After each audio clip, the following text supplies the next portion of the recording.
তোমাদের বহু প্রতীক্ষার অবসান ঘটিয়ে প্রকাশিত হয়ে গেল 5th সেমিস্টার রেজাল্ট। তোমরা এই রেজাল্ট নিয়ে অনেক কিছু কোয়েশ্চেন করছো, অনেক কিছু তোমাদের ডাউট আছে, সেই ডাউটগুলো ক্লিয়ার করে দেবো আজকের এই ভিডিওতে। এবং তোমরা যে জিনিসগুলো বুঝতে পারছো না সেগুলো বোঝানোর সাথে সাথে তোমরা কিভাবে সহজে তোমরা তোমাদের রেজাল্টকে দেখতে পারবে সেটাও জানিয়ে দেব। এর জন্য প্রথমে তোমাদের রেজাল্ট একবার দেখিয়ে দিই। দেখতেই পাচ্ছ তোমাদের যেমনটি বলেছিলাম ঠিক তেমনটি হচ্ছে। তোমাদের বলেছিলাম যে তোমাদের পরীক্ষা শেষ হয়ে যাওয়ার পর 16 থেকে 20 তারিখের মধ্যে 5th সেমিস্টারের রেজাল্ট প্রকাশিত হবে। সেই মতোই আজ 18 তারিখ কিন্তু তোমাদের রেজাল্ট 5th সেমিস্টারের প্রকাশিত হয়ে গেল। তো 5th সেমিস্টার অনার্স হোক কিংবা জেনারেল সিবিসিএস ক্যান্ডিডেটদের তোমাদের রেজাল্ট প্রকাশিত হলো।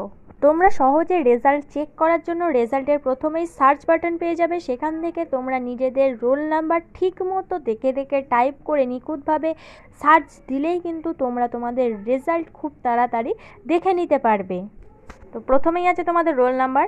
এই রোল নাম্বার মিলিয়েই তোমাদের নিজের নিজের রোল নাম্বার অনুযায়ী রেজাল্ট দেখতে হবে। এরপরে আছে SGPA on the basis of CCS এবং অল কোর্স। CCS মানে তোমাদের যে সিসি পেপার সেইটার নাম্বার, এবং অল কোর্স মানে সিসি পেপার এবং পাশের পেপার সমস্ত মিলিয়ে নাম্বার থাকে। যেহেতু এটা 5th সেম তাই অনার্স স্টুডেন্টদের সিসি পেপার ব্যতীত অন্য কোনো পেপার থাকছে না, তাই সিসি পেপারে যে নাম্বারটা থাকবে অল কোর্সেও সেই নাম্বারটাই দেখা যাবে। রেজাল্টের ঘরে কিউ থাকা মানে কোয়ালিফাইড অর্থাৎ পাস করে গেছো, এবং SGPA অর্থাৎ সেমিস্টার সিস্টেমের যে নাম্বারটা সেই নাম্বারটার ঘরটা যদি ফাঁকা থাকে অর্থাৎ SGPA এই ঘরটা যদি ফাঁকা থাকে তার মানে তোমার ব্যাক আছে, এবং রেজাল্টের ঘরে যে সাবজেক্টগুলি উল্লেখ আছে সেই সাবজেক্টগুলিতে তোমরা পাস করেছো, এবং যে সাবজেক্ট এখানে উল্লেখ নেই সেই সাবজেক্টগুলিতে তোমরা ব্যাক পেয়েছো। তোমাদের আবার নেক্সট ইয়ার এক্সাম দিতে হবে। এখানে রেজাল্টের ঘরে দেখো কিছু সাবজেক্ট উল্লেখ করা আছে, CC11, CC12, DSE 2।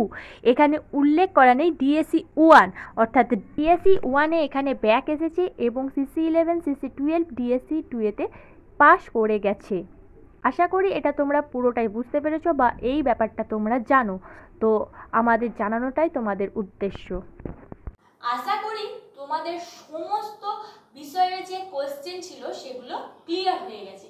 এরপরেও যদি তোমাদের কোথাও কোনো ডাউট থাকে তাহলে আমাদের কমেন্টে জানাতে পারো, এবং এই যে পিডিএফটি আমাদের টেলিগ্রাম চ্যানেলে পেয়ে যাবে, যেখান থেকে তোমরা সহজেই তোমাদের রেজাল্ট দেখে নিতে পারবে। তো আজকের ভিডিও এইখানেই শেষ করছি। ধন্যবাদ সবাইকে। Junior education.